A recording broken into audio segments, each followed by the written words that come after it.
bajo el tema una conversión genuina. Una conversión genuina. Y tengo para este término conversión, o esta expresión, o esta palabra conversión, tengo tres términos: transformación, cambio o un nuevo resultado, y arrepentimiento. O sea, conversión es transformación, un cambio o un nuevo resultado, y arrepentimiento. Transformación es hacer que alguien cambie su manera de ser, sus hábitos o costumbres. El apóstol Pablo escribe a los Corintios en el capítulo 5, versículo 17, en el ambiente o en el ámbito cristiano evangélico, se sabe este texto de memoria. En muchos grupos, muchas personas, aún la iglesia, conoce este texto donde dice que, de modo que si alguno está en Cristo, nueva criatura es. Las cosas viejas pasaron y aquí todas son hechas nuevas. Allí se habla de transformación, de cambio. Y este otro término que tiene allí la reflexión de hoy, una conversión genuina. La palabra genuino es auténtico. La palabra genuino es natural, es innato, que se conserva puro y conserva sus características propias y originarias. En el cristianismo, una conversión genuina va acompañada de confesión de pecado y le sigue el arrepentimiento. O sea, conversión es entonces un cambio, una transformación y arrepentimiento. En el cristianismo, una conversión genuina es aquella que va acompañada de confesión, o sea, se confiesa el pecado y le sigue el arrepentimiento. Hechos capítulo 26. Este capítulo que acabamos de leer, esta cita, nos narra la conversión del apóstol Pablo. Saulo era un perseguidor de la iglesia y él tiene un encuentro personal con el Señor Jesucristo y vemos el cambio inmediato que tiene él en su manera de ser, y tiene un cambio, un nuevo resultado. Ya no es la misma persona que perseguía a los cristianos, ahora anda con los cristianos, ha entendido el propósito con el cual Dios lo llama. Y entonces él, relatando su conversión, la manera cómo y por qué se convirtió ante un rey llamado Agripa, él comienza a relatar y se nos narra allí el título de este pasaje que leímos. Pablo relata su conversión. Los versículos 19 al 20 relatan cuando él obedece a la visión que se le está dando, o sea, la visión que acaba de obtener al tener un encuentro con el Señor Jesús. Porque vemos que en el versículo 14 que leímos dice: y habiendo caído todos nosotros en tierra, oí una voz que me hablaba y decía en lengua hebrea: Saulo, Saulo, ¿por qué me persigues? Dura cosa te es dar coces contra el aguijón. Es lo que él pregunta a aquella luz que oyó del cielo. Entonces, cuando él oye esa voz, él pregunta: ¿quién eres, Señor?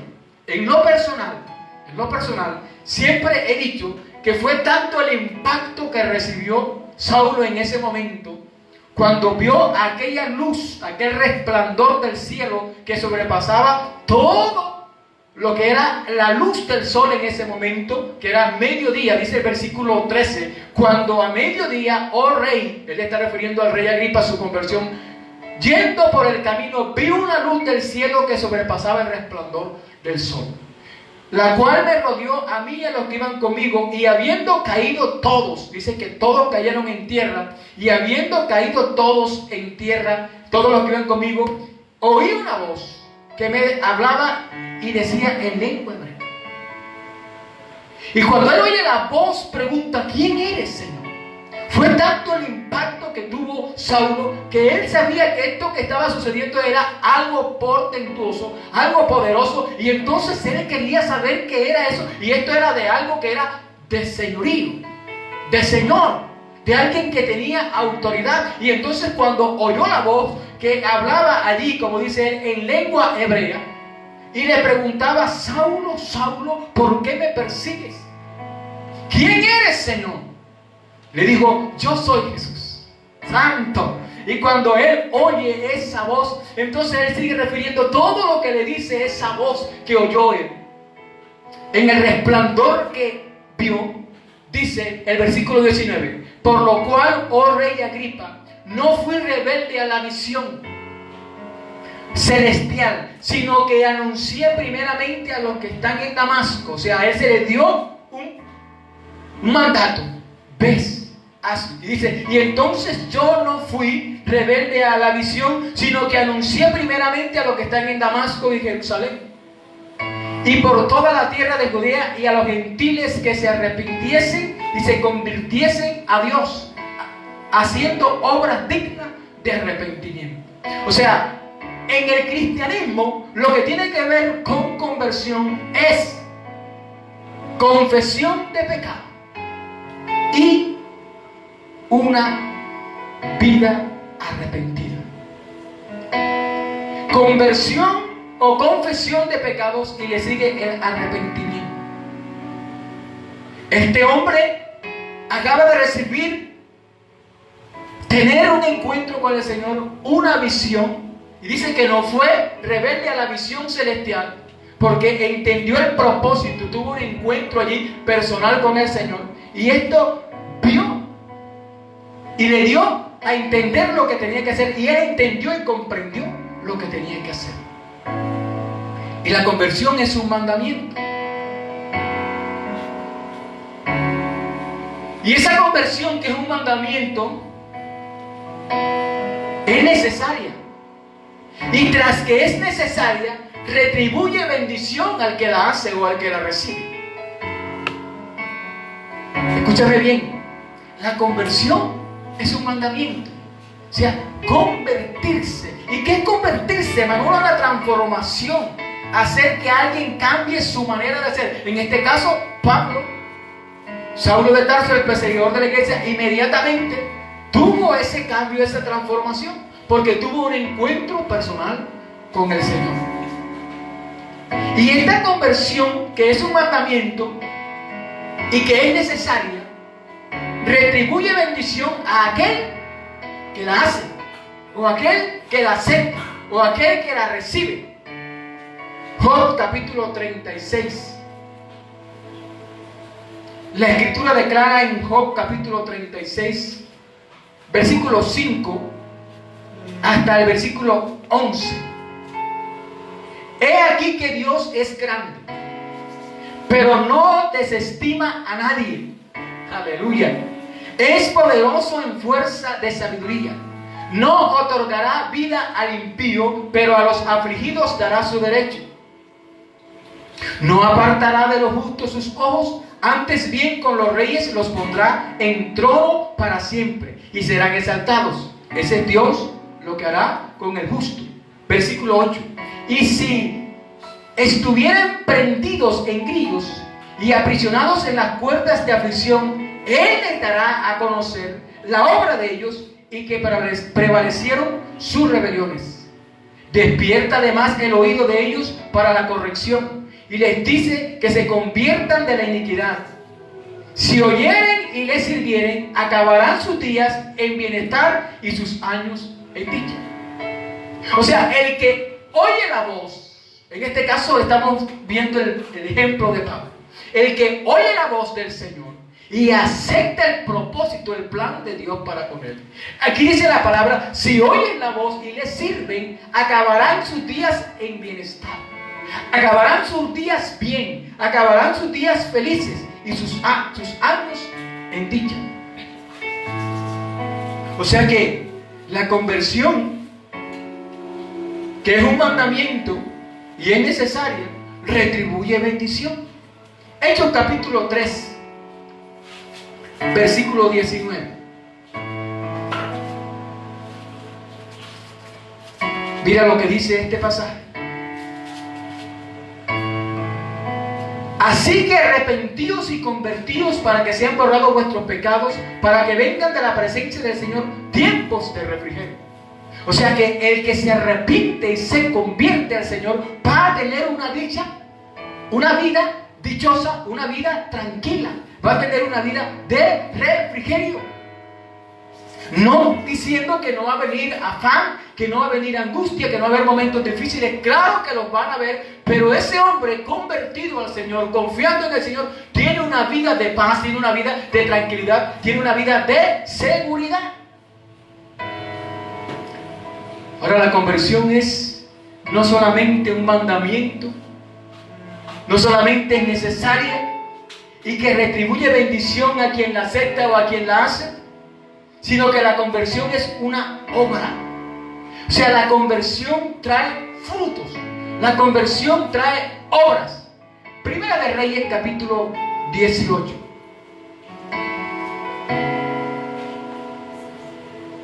Vive el Cristo de la gloria para siempre. Versículo 37 de Primera de Reyes, capítulo 18. Respóndeme, Jehová, respóndeme, para que conozca este pueblo que tú, oh Jehová, eres el Dios, y que tú vuelves a ti el corazón de ellos. O sea, cuando hay un arrepentimiento o hay una conversión genuina, ¿qué hay? Volver el corazón a Dios. Se vuelve entonces un cambio, un resultado, un arrepentimiento. Hay una transformación. Cambia su manera de ser, sus hábitos, sus costumbres. Esa era la oración que estaba haciendo el profeta allí. Que este pueblo conozca, Señor, y que reconozcan que tú eres Dios y que tú vuelves el corazón de ellos a ti. Hechos capítulo 11. Estamos hablando que la conversión no solamente es un mandamiento, que la conversión es necesaria y que retribuye bendición, sino que la conversión es una obra, trae frutos. Hechos 11, capítulo 11 del libro de Hechos. Gloria al Señor. Versículos 19 al 21. Ahora bien, los que habían sido esparcidos a causa de la persecución que hubo con motivo de Esteban, pasaron hasta Fenicia, Chipre y Antioquía, no hablando a nadie de la palabra, sino solo a los judíos. Pero había entre ellos unos varones de Chipre y de Cirene, los cuales cuando entraron a Antioquía, hablaron también a los griegos anunciando el evangelio del Señor Jesús. Y la mano del Señor estaba con ellos y gran número creyó y se convirtió al Señor. Gran número de gente que oía a los apóstoles llevar la palabra, aquellos hombres que llevaban el evangelio, gloria al Señor. Esto estaba siendo ahora reconocido de que había gente que llegaba y se convertía. Ahora, convertirse no es cambiar de religión. Porque es que tú dejas de estar en una religión y coger otra. No, porque el evangelio, dice el apóstol Pablo, no es religión. El evangelio no tiene nada que ver con religión. Como te decía ahora en estos días, la iglesia no tiene nada que ver con denominación. De igual manera, el evangelio no tiene nada que ver con religión. El evangelio es vida. El evangelio es poder de Dios, dice el apóstol Pablo. Jeremías capítulo 15. Seguimos hablando de que la conversión es una obra. Jeremías 15. Profeta Jeremías capítulo 15. Gloria al Señor. Versículos 19. Por tanto, así dijo Jehová: si te convirtieres, yo te restauraré, y delante de mí estarás, y si entresacares lo precioso de lo vil, serás como mi boca. Conviértanse ellos a ti y tú no te conviertas a ellos. Trae la conversión obras, fruto. Si te convirtieres, yo te restauraré. sea quien restaura y quien bendice las vidas, las almas, los corazones, nuestras vidas, es el Señor a través del Espíritu Santo. Efesios capítulo 4. Gloria al nombre de Jesús. Dice el apóstol Pablo lo siguiente. Dice la palabra de Dios: el que hurtaba, no hurte más, sino que trabaje, haciendo con sus manos lo que es bueno, para que tenga que compartir con el que padece necesidad. Esto hace parte de la conversión genuina. Alguien que hurtaba, alguien que hacía cosas indebidas, dice, pone el ejemplo del hurto. El que hurtaba, no hurte más. Porque hay personas que se habitúan a ciertos vicios, a ciertas cosas. En este caso está poniendo el ejemplo del que hurtaba, no hurte más. Que deje de hurtar, sino que más bien trabaje. Y que cuando trabaje, hace con sus manos lo que es bueno, y entonces va a tener para compartir con el que padece necesidad. Yo no sé si usted en esta hora está atendiendo a esto de una conversión genuina. Pero es necesario que entendamos que tenemos que tener esa conversión genuina, esa transformación, y que se vea el fruto en el creyente, en la iglesia, en el individuo. Y tenemos ejemplos de conversiones genuinas. Les estoy hablando por el ejemplo de Saulo de Tarso, el apóstol Pablo. También les tengo el ejemplo de Zaqueo, el ejemplo de Naamán, el ejemplo de Ruth, el ejemplo de los hermanos de Tesalónica, el ejemplo de la mujer samaritana. Tenemos cantidad de ejemplos de una conversión genuina. Yo quiero seguir hablando de esta conversión genuina que el tiempo me vaya dando en la vida del apóstol Pablo. Quiere que estés allí conmigo, y quiero que estés allí y vamos a adorar al Señor. Vamos a pedirle al Señor que haga con nosotros lo que sea necesario hacer. Que el Espíritu Santo traiga convicción a nuestras vidas. Y como dice la Escritura, lo leímos, Él transforme, Él restaure, Él sea el que haga en nosotros lo que tenga que hacer. Pero tenemos que darle la cabida al Espíritu Santo. Pablo entendió que había algo que estaba allí en medio de esa luz que hablaba, ese resplandor. Y él pudo entender quién era él delante de los ojos de aquel que le estaba hablando. Que a pesar de ser un perseguidor, alguien que sabía mucho y que tenía mucha letra, entendió que delante del que le estaba hablando no era nada y lo llamó Señor. Y le dijo: ¿quién eres, Señor? ¿Quién era el apóstol Pablo? Conocido como Saulo de Tarso.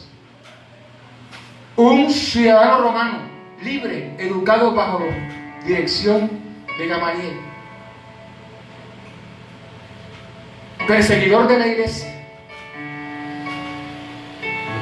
Su conversión, como lo leímos, fue una conversión milagrosa y fue una conversión genuina. Yo quiero que usted empiece a pensar y a meditar en el llamado que el Señor te ha hecho a esa conversión, a ese propósito, a ese plan, a ese llamamiento al cual Él nos ha hecho. ¿Con qué propósito? ¿Con qué propósito tuvo el apóstol Pablo ese encuentro con el Señor? Ese encuentro que yo le llamo una conversión milagrosa, un encuentro personal, que lo hizo a él frenar de la vida que llevaba, que lo hizo a él cambiar el pensamiento que tenía, porque él pensaba que lo que hacía al perseguir a los cristianos era de parte de Dios, pero ahora tiene un encuentro personal con el Dios al que él perseguía. Y el Señor le dice: ¿por qué me persigues? Y él no perseguía, sino era la iglesia. Y cuando alguien se mete con la iglesia, cuando alguien se mete con los hijos de Dios, se mete con el Señor. eso yo le digo siempre a la iglesia: nunca pelees con nadie, porque por ti pelea el Señor. Y Pablo perseguía a la iglesia y él pensaba que estaba haciendo una obra extraordinaria según su mentalidad. Y cuando conoce al Señor, entendía que era su mente, que era su idea, que era su concepto, que era lo que él pensaba. Y cuando tiene el encuentro con el Señor: ¿quién eres, Señor? Yo soy Jesús, a quien tú persigues. O sea que el que persigue a la iglesia, persigue a Jesús. Y en estos días te decía, cuando tú te metes con el pueblo de Dios, cuando tú te metes con un cristiano, con un siervo, con una sierva, con un hombre, con una mujer de Dios, no te estás metiendo con ese hombre, no te estás metiendo con ese ministerio, no estás hablando de esa persona, estás agrediendo un miembro del cuerpo de Cristo. O sea que estás agrediendo a Cristo, porque él le dice a Pablo: ¿por qué me persigues? ¿Y a quién perseguía Saulo? ¿A quién perseguía Pablo? En ese entonces Saulo perseguía a la iglesia del Señor. Y el Señor es el que pelea por nosotros. Y usted manténgase allí en esa conversión genuina. Y pase lo que pase, suceda lo que suceda, no te desanimes, no te descarres o te desarraigues de la roca que es Cristo Jesús. Agárrate cada día más del Señor. Porque es necesario que estemos agarrados del ancla, que estemos agarrados de la roca que es Cristo Jesús. Adoremos al Señor.